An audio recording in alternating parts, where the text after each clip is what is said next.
రాహుల్ గాంధీకి ఆర్ఎస్ఎస్ చరిత్ర తెలిసి మాట్లాడారా లేదా అని ప్రశ్నించారు మాజీ ఎమ్మెల్యే ఎన్వీఎస్ఎస్ ప్రభాకర్. ఆర్ఎస్ఎస్ పై చేసిన ఆరోపణలకు రాహుల్ గాంధీ క్షమాపణలు చెప్పాలని డిమాండ్ చేశారు.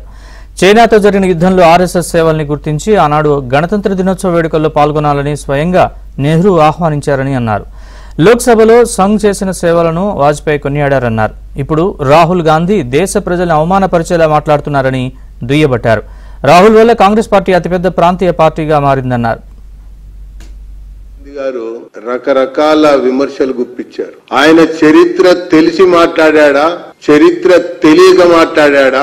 స్వయంగా ఆయన తాతనే జవహర్లాల్ నెహ్రూ గారు భారతదేశం చైనా వారు సమయంలో జవాన్లకు అందించినటువంటి ఒక సహకారాన్ని జనవరి 26, 1963 రిపబ్లిక్ డే నాడు స్వయంగా భారత ప్రధాని నెహ్రూ గారే ఆ రిపబ్లిక్ డే పరేడ్ లో ఆర్ఎస్ఎస్ ని పాల్గొవాలి అని కోరి మరీ ఆహ్వానించినటువంటి విషయం రాహుల్ గాంధీకి తెలియనట్టుంది.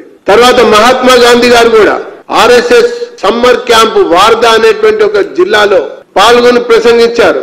సేవా భావానికి మారుపేరు, మరి క్రమశిక్షణకి నిలయంగా దేశభక్తే లక్ష్యంగా నడుస్తున్నటువంటి సంస్థ అని వారు పేర్కొన్నారు.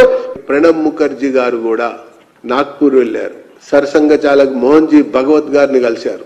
ఆర్ఎస్ఎస్ సంబంధించినటువంటి ఒక పెద్ద కార్యక్రమంలో పాల్గొని ప్రసంగించారు. ప్రసంగిస్తూ కూడా ఆర్ఎస్ఎస్ కి కితాబ్ ఇచ్చారు. ఈ రాహుల్ గాంధీ యొక్క నాయకత్వంలో భారతదేశంలో కాంగ్రెస్ పార్టీ అతిపెద్ద ప్రాంతీయ పార్టీగా మారింది, మిగిలింది అన్నట్టుగా దేశ ప్రజలకు ఇప్పుడు అర్థమైతా ఉంది. కాంగ్రెస్ పార్టీ అంటే కుటుంబ పార్టీ, వారసత్వ పార్టీ, ప్రాంతీయ పార్టీ, ఓడిపోయేటువంటి పార్టీ, కుంభకోణాల పార్టీ, దోచుకున్న పార్టీ, దాచుకున్న పార్టీ, ఒక్కొక్క నాయకుడు ఎదుర్కొంటున్నటువంటి అవినీతి ఆరోపణలు అన్ని కూడా చూస్తూనే ఉన్నారు. బెయిల్ మీద తల్లి కొడుకులు ఉన్నారు ఈరోజు దేశంలో. అంటే ఏ స్థాయికి వీళ్ళు దిగజారిపోయారు? అసలు వీళ్ళకి రాజకీయాల్లో కొనసాగే హక్కు ఎక్కడదని చెప్పని భారతీయ జనతా పార్టీ సూటిగా ప్రశ్నిస్తారు.